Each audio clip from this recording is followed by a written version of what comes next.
ونعوذ بالله من شرور أنفسنا ومن سيئات أعمالنا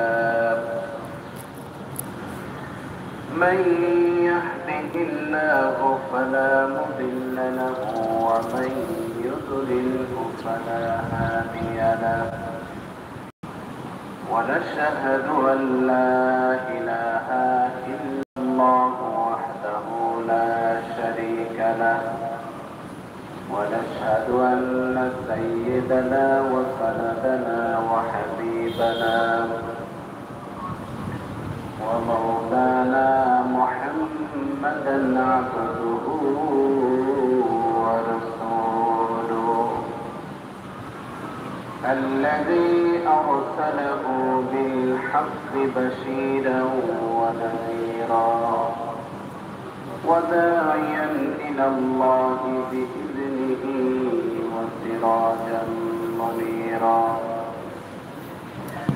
فقد قال الله تبارك وتعالى في كلامه المجيد وفرقانه الحميد أعوذ بالله من الشيطان الرجيم بسم الله الرحمن الرحيم إن الله وملائكته يصلون على النبي يا أيها الذين آمنوا صلوا عليه وسلموا تسليما اللهم صل على محمد وعلى آل محمد كما صليت على إبراهيم وعلى آل إبراهيم إنك حميد مجيد اللهم بارك على محمد وعلى آل محمد كما باركت على إبراهيم وعلى آل إبراهيم إنك حميد مجيد উপস্থিত সম্মানিত মুসলিয়ানে কেরাম মহান আল্লাহ তাআলার দরবারে অসংখ্য অগণিত শুকর আদায় করছি যে মহান আল্লাহ তাআলা আমাদেরকে পবিত্র জুমার নামাজ আদায়ের জন্য আল্লাহ তাআলা ঘর মসজিদের মধ্যে আসা এবং বসার তৌফিক দান করেছেন। এজন্য সকলে দিল থেকে শুকর আদায় করে বলি আলহামদুলিল্লাহ। فكيف إذا جمعناهم ليوم لا ريب فيه ووفيت كل نفس ما كسبت وهم لا يظلمون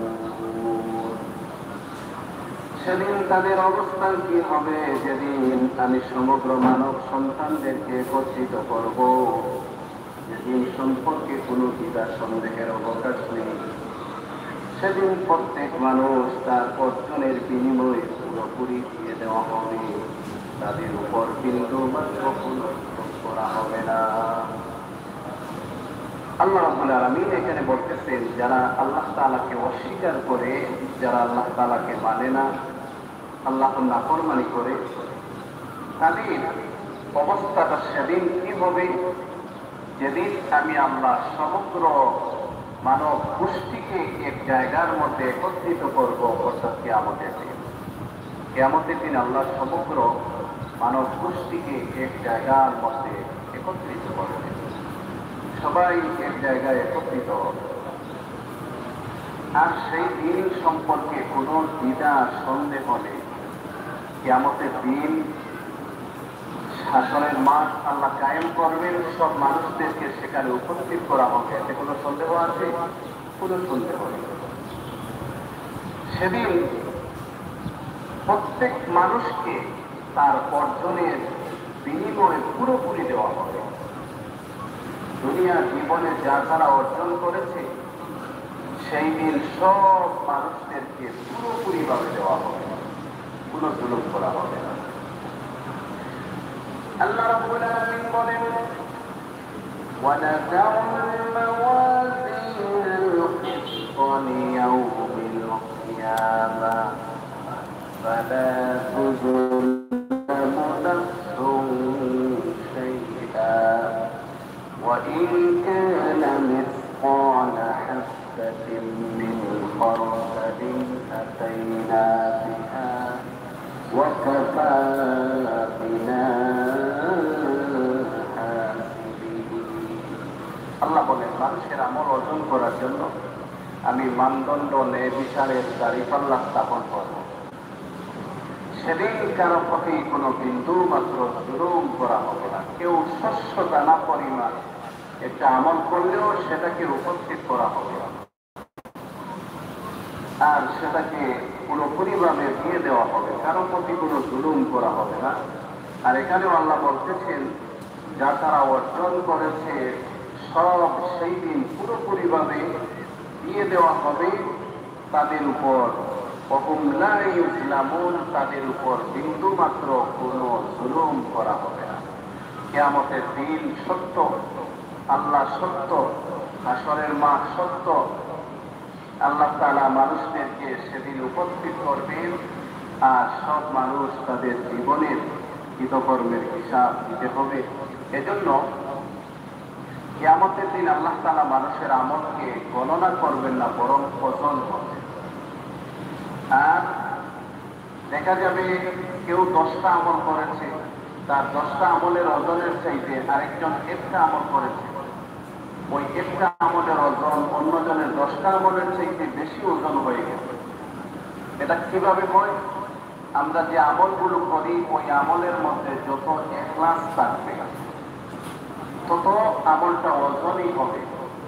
এজন্য নবী করিম সাল্লাল্লাহু আলাইহি ওয়াসাল্লাম হযরত মুআয ইবনে জাবাল রাদিয়াল্লাহু আনহুকে যখন ইয়ামানের গভর্নর হিসেবে নিযুক্ত করে পাঠাচ্ছিলেন, তখন তিনি বললেন, ইয়া রাসূলুল্লাহ সাল্লাল্লাহু আলাইহি ওয়াসাল্লাম, আমাকে কিছু ওসিয়ত নসিহত করুন।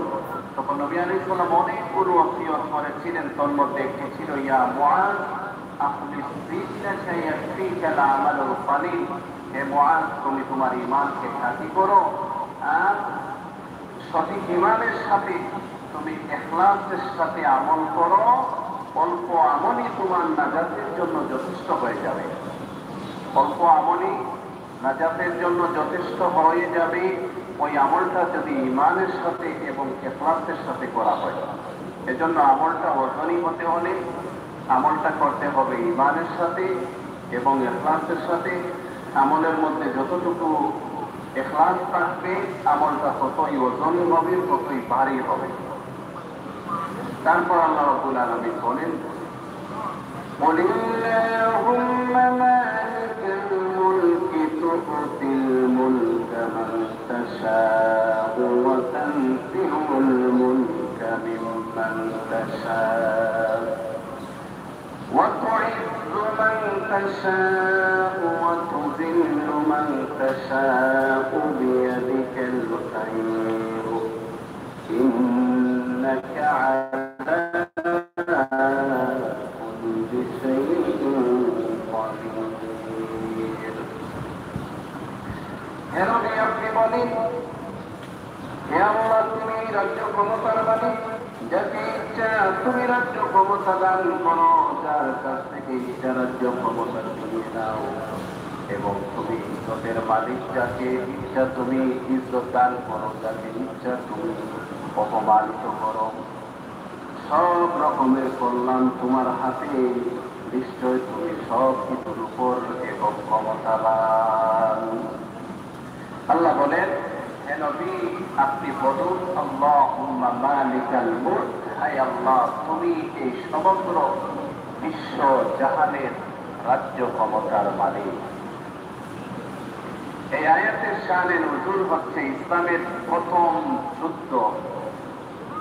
নবী করিম সাল্লাল্লাহু আলাইহি সাল্লাম মক্কা থেকে মদিনাতুল মুনাওয়ারায় হিজরত করে যাওয়ার পর প্রথম যুদ্ধ হচ্ছে বদরের যুদ্ধ।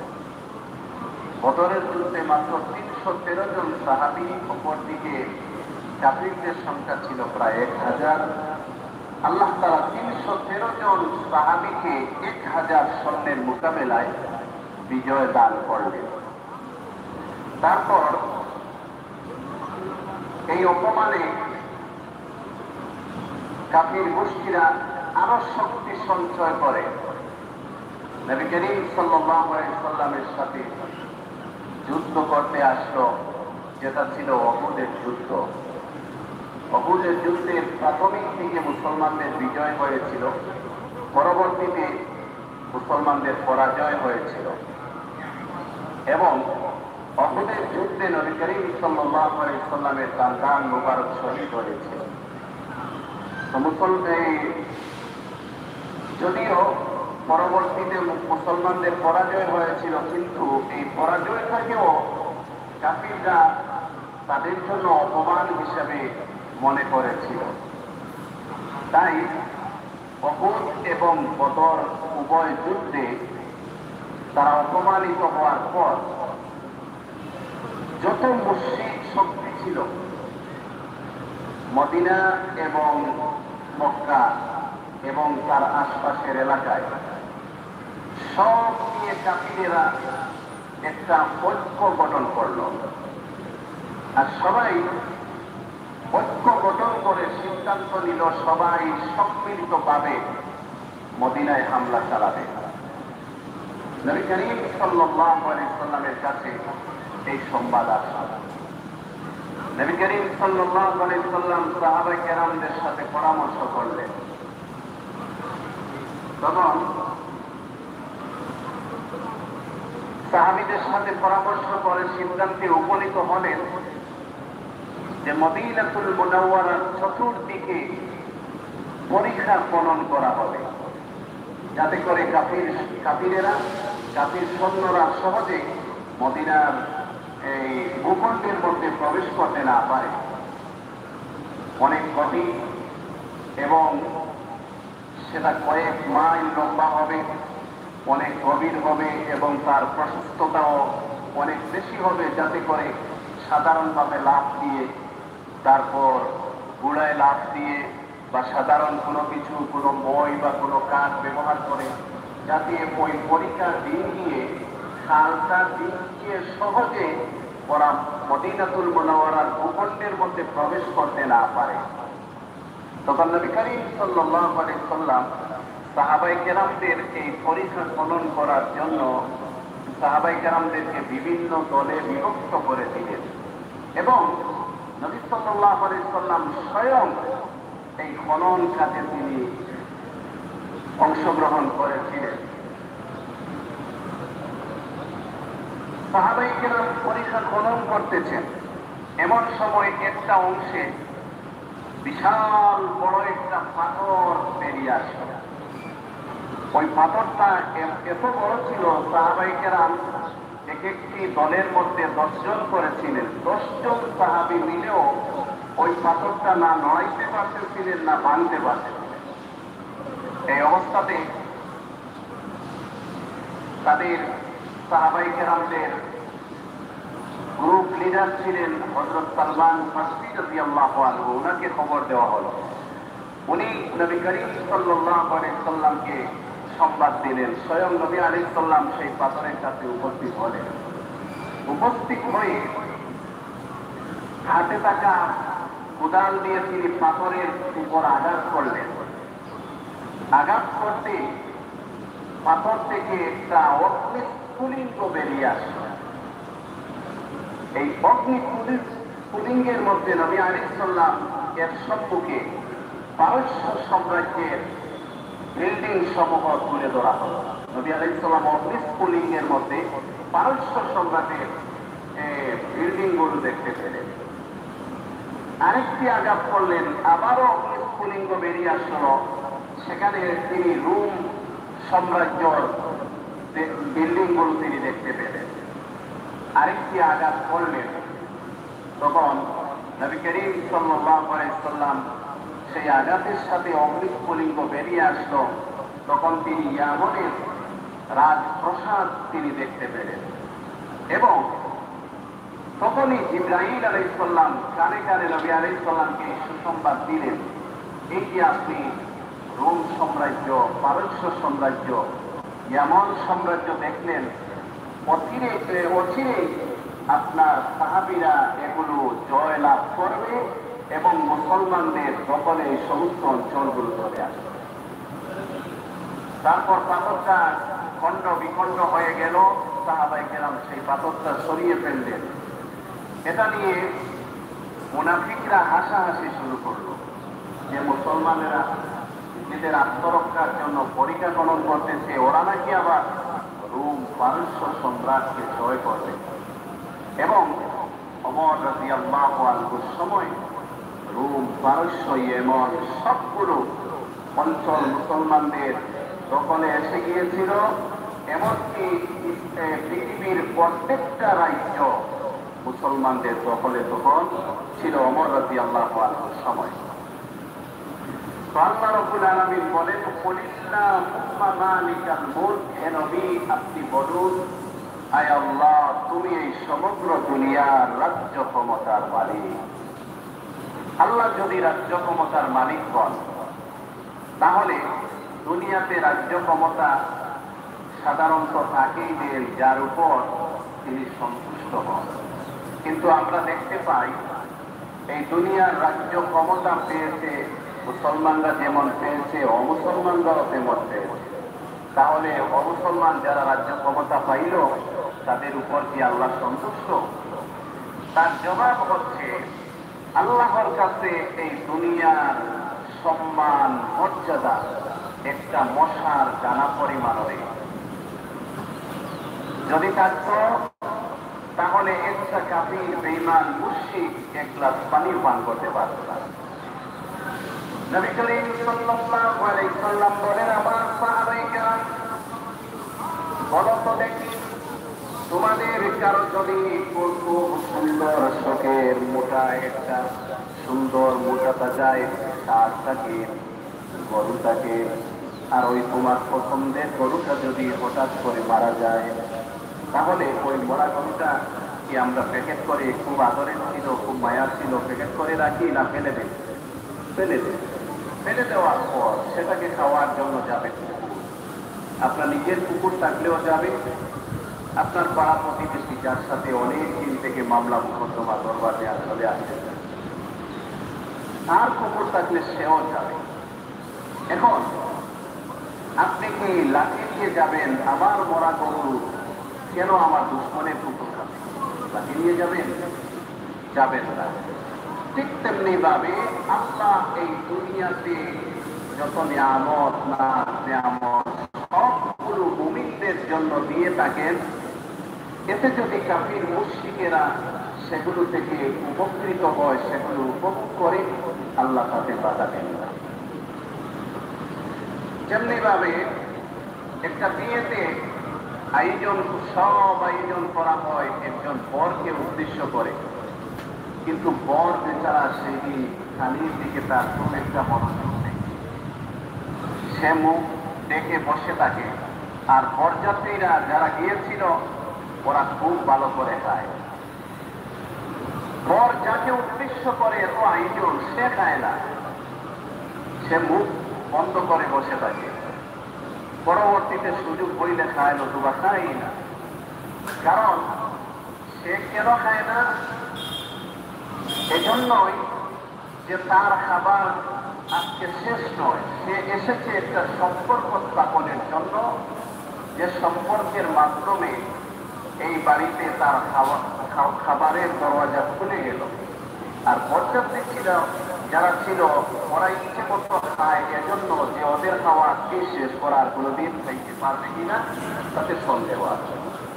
ঠিক তেমনি ভাবে এই মুমিনরা এই দুনিয়াতে যারা আল্লাহর সাথে সম্পর্ক স্থাপন করবে, ওরা দুনিয়াতে বাইকে যা আছে তা খাবে, কিন্তু পরকালে আল্লাহ রাব্বুল আলামিন মুমিনদেরকে উদ্দেশ্য করে বলবেন, উদখুলুহা বিসালামিন আমিন, ইমানদাররা শান্তিতে নিরাপদে বেহেশতে প্রবেশ করো, সেখানে প্রবেশের পর তোমাদের আর কোনো চিন্তা নাই। এজন্য আল্লাহ রাব্বুল আলামিন বলেন, কুলিল্লাহুম্মা মালিকাল মুলক তুতিল মুলকা মান তাশা। হে নবী, আপনি বলুন, আল্লাহ তুমি এই দুনিয়ার রাজ্য ক্ষমতার মালিক, যাকে ইচ্ছা তুমি রাজ্য ক্ষমতা দান করো। কাফিরদেরকে আল্লাহ দুনিয়াতে একটু বেশি এজন্যই দেন যে দুনিয়াটা হচ্ছে মুমিনদের জন্য জেলখানা, কাফিরদের জন্য, মুমিনদের জন্য জেলখানা, কাফিরদের জন্য হচ্ছে বেহেশতখানা। হাদিস শরীফে এসেছে, মুমিনরা বিভ্রান্ত হয়ে যাবে, নতুবা দুনিয়াতে আল্লাহ কাফিরদেরকে এত বেশি দিতেন যে ওরা তাদের ঘরের দরজা, জানালা, সিঁড়ি সবকিছু ওরা স্বর্ণ দিয়ে তৈরি করত। আল্লাহ কাফিরদেরকে এমন দেওয়া দিতেন, কিন্তু কাফিরদেরকে এত বেশি দিলে মুমিনরা বিভ্রান্ত হয়ে যাবে। এজন্য আল্লাহ একটা লিমিটে দেন, বেশি দেন না। তারপর অনেক সময় দেখা যায় মুমিনদের থেকেও তাদের বেশি। যেমন সমস্ত দুনিয়ার দিকে যদি তাকান, সমস্ত দুনিয়ার বড় বড় ব্যবসায়ী, শিল্পপতি, বিল গেটস বলেন, তারপর এই টেসলা কোম্পানির মালিক বলেন, যে টুইটারের মালিক, যিনি বর্তমানে বিশ্বের মধ্যে সব থেকে বড় ধনী, সেও হচ্ছে একজন অমুসলিম। বিল গেটস লাগাতার কয়েকবার ধনী ছিল, সেও হচ্ছে একজন অমুসলিম। আল্লাহ দুনিয়াতে তাদেরকে দেন। কেন দেন? আল্লাহ বলেন, দুনিয়াতে যদি কাফির এই দুনিয়ার সম্মান মর্যাদা আল্লাহর কাছে যদি একটা মশা দানা পরিমাণও থাকতো, আল্লাহ একজন কাফির মুশরিককে এক গ্লাস পানিও পান করতে দিতেন না। তার আরেকটি সহজ দৃষ্টান্ত হচ্ছে, আমরা এই ফসলের মধ্যে সার দেই, উদ্দেশ্য যে ফসলটা যাতে এই সারের দ্বারা উপকৃত হয়, গাছটা যাতে তাজা হয়, ভালো ফসল হয়। কিন্তু অনেক সময় দেখা যায় ফসলের মধ্যে যদি আগাছা থাকে, তাহলে এই সারটা পাওয়ার পর আগাছা এমন ভাবে বাড়তে শুরু করে যে ফসল থেকে আগাছা অনেক বেশি বড় হয়ে যায়, অনেক আগে চলে যায়। ঠিক তেমনি ভাবে আল্লাহ এই দুনিয়াতে মুমিনদেরকে উদ্দেশ্য করে দুনিয়ার সমস্ত নিয়ামত দিয়ে থাকেন, আর কাফির মুশরিকরা আগাছার মতো এর থেকে উপকৃত হয়। তারপর আল্লাহ রাব্বুল আলামিন বলেন, ওয়াতুইজ্জু মান তাশাউ ওয়া তুযিল্লু মান তাশাউ বিয়াদিকাল খায়র ইন্নাকা আলা কুল্লি শাইইন কাদির। আল্লাহ যাকে ইজ্জত দেন, যাকে চান তিনি সম্মান দেন, আর যাকে চান তিনি অপমানিত করেন। ইজ্জত দেওয়া, সম্মান দেওয়া, রাজ্য ক্ষমতা দান করা এবং রাজ্য ক্ষমতা ছিনিয়ে নেওয়া সব কিছু হচ্ছে আল্লাহ পাকের হাতেই। ইন্নাকা আলা কুল্লি শাইইন কাদির। নিশ্চয় আল্লাহ পাক সব কিছুর উপর হচ্ছেন ক্ষমতাবান। তুলিজুল লাইলা ফিন নাহারি ওয়া তুলিজুন নাহারা ফিল লাইল ওয়া তুখরিজুল হাইয়া মিনাল মাইয়িতি ওয়া তুখরিজুল মাইয়িতা মিনাল হাইয়্যি ওয়া তারযুকু মান তাশাউ বিগাইরি হিসাব। তুমি রাতকে দিনের মধ্যে শামিল করো, আবার দিনকে রাতের মধ্যে শামিল করো। আল্লাহ কখনো দিনকে রাতের মধ্যে নিয়ে আসেন, আবার কখনো রাতকে দিনের মধ্যে নিয়ে আসেন। দেখেন না, কখনো কখনো কখনো দিন ছোট হয়, আবার কখনো কখনো রাত বড় হয়। দিন যখন ছোট হয় তখন দিনের যে যে অংশটুকু ছোট হলো সেই অংশটাকে আল্লাহ রাতের ভিতর নিয়ে যায়। আমার রাত যখন ছোট হয় তখন দিনে রাতে হচ্ছে 24 ঘন্টা। এই রাতের যে অংশটা 24 ঘন্টা থেকে যে অংশটা ছোট হলো সেটাকে আল্লাহ দিনের মধ্যে নিয়ে আসে। আল্লাহ কখনো রাতকে বড় করেন, কখনো দিনকে বড় করেন। এজন্য তুলিজুল লাইলা ফিন নাহারি ওয়াতুলিজুন নাহারা ফিল লাইল, আল্লাহ কখনো রাতকে দিনের মাঝে শামিল করেন, আবার কখনো রাতকে দিনকে রাতের মধ্যে শামিল করেন। ওয়াতুখরিজুল হাইয়া মিনাল মাইয়িতি ওয়াতুখরিজুল মাইয়িতা মিনাল হাইয়্য, কখনো তিনি প্রাণহীন বস্তু থেকে প্রাণ বাহির করে নিয়ে আসেন, প্রাণহীন বস্তু থেকে প্রাণ বাহির করে নিয়ে আসেন। যেমন আমাদের কথাই বলি, পুরুষের শুক্র কি, আমাদের জন্মের পূর্বে শুক্র কি ডিম্বাণু, এই মানুষ জন্মের মূল উপাদান হচ্ছে এই দুটি জিনিস। কিন্তু বিজ্ঞানীরা প্রমাণ করেছে যে আমরা, আল্লাহ তাআলা বলেন আমি তোমাদেরকে মৃত থেকে জিন্দা করলাম। আল্লাহ তাআলা, বিজ্ঞানীরা প্রমাণ করেছে মানুষ জন্মের পূর্বে মৃত ছিল। তো আল্লাহ তাআলা আমাদেরকে অস্তিত্বহীন থেকে, আমরা মৃত ছিলাম, কোনো অস্তিত্ব ছিল না আমাদের, সেখান থেকে আল্লাহ আমাদের জিন্দা করলেন। এইভাবে ডিম বলেন, একটা ডিমকে যদি আপনি এই ডিমকে ভেঙে এর ভিতরে যদি বাচ্চা খুঁজেন পাবেন না, প্রাণহীন, সেটা থেকে আল্লাহ প্রাণ নিয়ে আসেন। একটা মুরগির বাচ্চা, একটা বাচ্চা সেখানে জন্ম হয়। তারপর বিভিন্ন ধরনের বীজের মধ্যে যদি আপনারা খুঁজেন, কোনো প্রাণের অস্তিত্ব খুঁজে পাবেন না। কিন্তু সেটা যখন নির্দিষ্ট সময় শস্য দানা যখন জমিনে ফেলবেন, দেখবেন আস্তে আস্তে তার থেকে একটা প্রাণ বাহির হচ্ছে, একটা গাছ হচ্ছে, সেখানে ফসল ধরতেছে।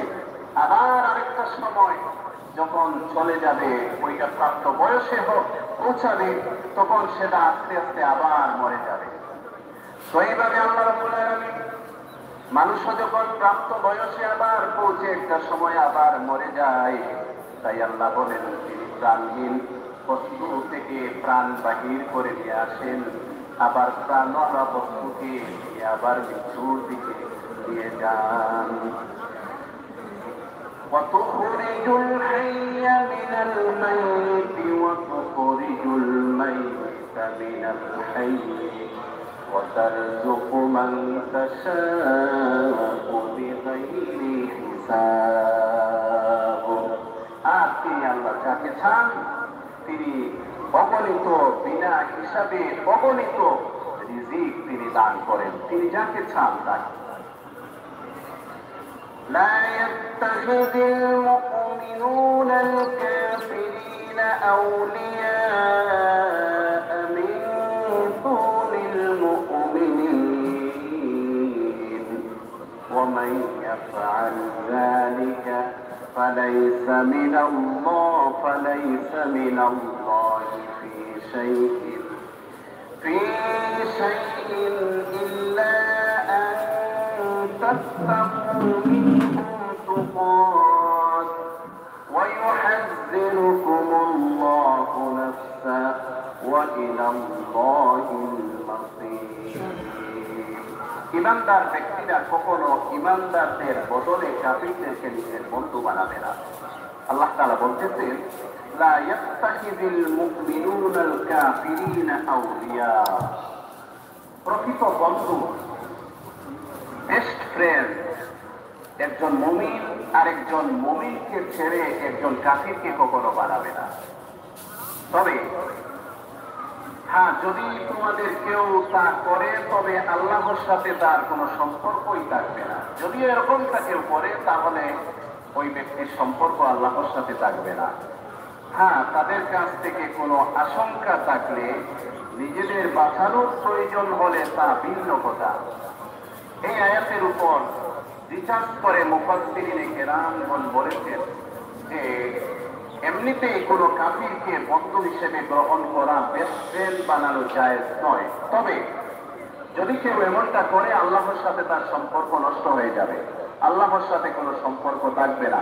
তবে দুনিয়ার হাইসিয়ত হিসেবে, দুনিয়ার প্রথা হিসেবে, সামাজিক প্রথা হিসেবে, মানুষ হিসেবে একজন অমুসলিমের সাথেও উত্তম আচরণ করা ইসলাম শিক্ষা দিয়েছে। কিন্তু এই সামাজিক শিষ্টাচার একটা জিনিস, আর বেস্ট ফ্রেন্ড বানানো হচ্ছে আরেক জিনিস। ভালো বন্ধু একবারে অন্তরঙ্গ বন্ধু বানানো যাবে না, কিন্তু দুনিয়ার প্রথা হিসেবে, নিয়ম হিসেবে তাদের সাথে উঠা বসা, চলাফেরা, ব্যবসা বাণিজ্য সবকিছু করা যাবে, কিন্তু অন্তরঙ্গ বন্ধু হিসেবে গ্রহণ করা যাবে না। কারণ অন্তরঙ্গ বন্ধু তাকেই বানাবেন যে মুমিন। যেমন এটার দৃষ্টান্ত দেওয়া হয়েছে এইভাবে, আপনি যদি একজন ভালো মানুষকে বন্ধু হিসেবে বানান, তার দৃষ্টান্ত হচ্ছে একজন আতর ব্যবসায়ীর সাথে।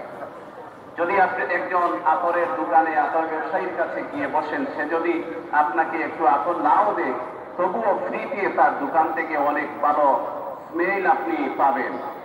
আর খারাপ, আপনি যদি একজন বেয়ামন, ইমানহীন একজন অমুসলিমকে যদি বন্ধু বানান, তাহলে তার দৃষ্টান্ত হবে একজন আগুনের চুল্লিওয়ালার মতো, কামারের মতো। আপনি যদি তার কাছে গিয়ে বসেন, তাহলে ধোঁয়া আসবে, তার এই পরিবেশের কারণে আপনার শরীর কাপড় ময়লা হবে, এবং সেখান থেকে আগুনের চুল্লি থেকে অগ্নিস্ফুলিঙ্গ বেরিয়ে এসে আপনার কাপড়, আপনার দেহ পুরার চান্স রয়েছে। এজন্য বন্ধু নির্বাচনের ক্ষেত্রে আমাদেরকে দেখতে হবে যে কার আমল আখলাক ভালো, আমল আখলাক ভালো, যে আখিরাতের জন্য, যে পরকালের জন্য ভালো উপদেশ দেয়, যার থেকে ভালো আখিরাতের ব্যাপারে ভালো পরামর্শ পাওয়া যায়, যার সাথে থাকলে আমলের উন্নতি হয়, এমন বন্ধু নির্বাচন করা আমাদের উচিত।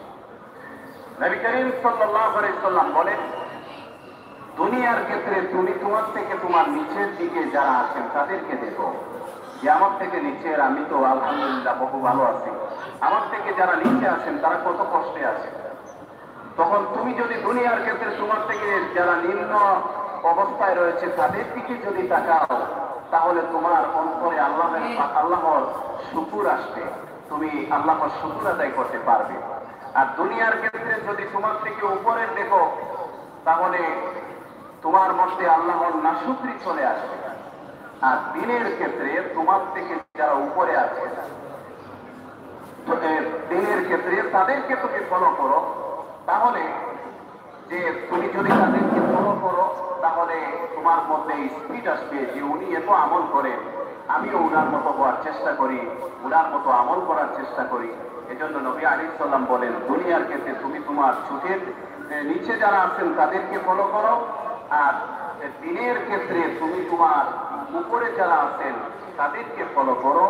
তো আল্লাহ রাব্বুল আলামিন বলেন, একজন মুমিন, একজন ইমানদার আরেকজন মুমিনকে ছাড়া কোনো অমুমিন যে তাকে কখনো বন্ধু হিসেবে গ্রহণ করতে পারে না। যদি কেউ এরকম করে, তাহলে তার সম্পর্ক আল্লাহর সাথে থাকবে না।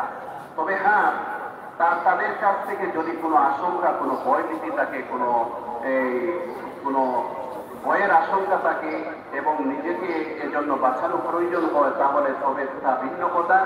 আল্লাহ তাআলা তো বরং তার নিজের ব্যাপারে তোমাদের ভয় দেখাচ্ছেন বেশি, কারণ তোমাদের ফিরে যাওয়ার জায়গা তো একমাত্র আল্লাহর কাছে, এবং সর্বশেষ আমাদের ফিরে যাওয়ার ওয়াইলাল্লাহিল মাসির, আমাদের ফিরে যাওয়ার একটাই জায়গা, সেটা হচ্ছে আল্লাহ পাকের দরবার। আল্লাহ পাকের দরবার ছাড়া আমাদের যাওয়ার আর কোনো জায়গা নেই। ওয়া আখিরু দাওয়ানা আলহামদুলিল্লাহি রাব্বিল আলামিন। আল্লাহুম্মা আমিন। ربنا ظلمنا أنفسنا وإن لم تغفر لنا وترحمنا لنكونن من الخاسرين. ربنا آتنا في الدنيا حسنة وفي الآخرة حسنة وقنا عذاب النار. ربنا فاغفر لنا ذنوبنا وكفر عنا سيئاتنا وتوفنا مع الأبرار. يا الله يا رحمن يا رحيم يا حي يا قيوم يا حي يا قيوم يا حي يا قيوم برحمتك نسأل. اللهم معاف فرما, اللهم معاف فرما. আল্লাহ জীবনে যত ধরনের গুনাহ করছি, সগীরা কবিরা জাহিরা বাতিনা শিরক ও বেদাত, तमाम जिंदगीर गुनार উপরে লজ্জিত হইয়া তওবা করলাম। আয় আল্লাহ আমাদের মাফ করো, আল্লাহ আমাদের মাফ ফরমাও। আল্লাহ তোমার রহমত দ্বারা মালামাল ফরমাও, তোমার আযাব আর গজব থেকে হেফাজত ফরমাও। আল্লাহ আমরা তোমার মকবুল গোলামি নসিব ফরমাও। আল্লাহ যেভাবে তোমার গোলামি করলে তুমি মওলা রাজি আর খুশ হও, আল্লাহ এইভাবে আমরা তোমার মকবুল কবুল গোলামি নসিব ফরমাও। আয় আল্লাহ, আমরা সমস্ত মুর্দেগান আপনারে মাফ ফরমাও। বিশেষ করে আমরা কবরবাসী মা বাবারে মাফ ফরমাও। আয় আল্লাহ, যারা মা বাবা জীবিত আছেন নেক হায়াত দান ফরমাও। আয় আল্লাহ, আমরা মা বাবা নানা নানি দাদা দাদির খানদানের সমস্ত মুর্দেগান আপনারে মাফ। আয় আল্লাহ, তোমার হাবিব জিন্দা মুর্দা तमाम উম্মত রে মাফ ফরমাও। तमाम দুনিয়ার নিচে তোমার যত মুমিন মুমিনাত বান্দা বান্দী শুয়ে আছে আল্লাহ, तमाम আর কবরগুলো জান্নাতের বাগান বানাইয়া দে। আল্লাহ, আমরা অভাবী আপনার অভাবকে দূর ফরমাও। আল্লাহ, মুসিবত জাদা আপনার মুসিবতকে দূর ফরমাও। আল্লাহ, পেরেশান ওয়ালা আপনার পেরেশানিকে দূর ফরমাও। আয় আল্লাহ, হাজতমন্দ ওয়ালা আপনার হাজতরে পূর্ণ ফরমাও।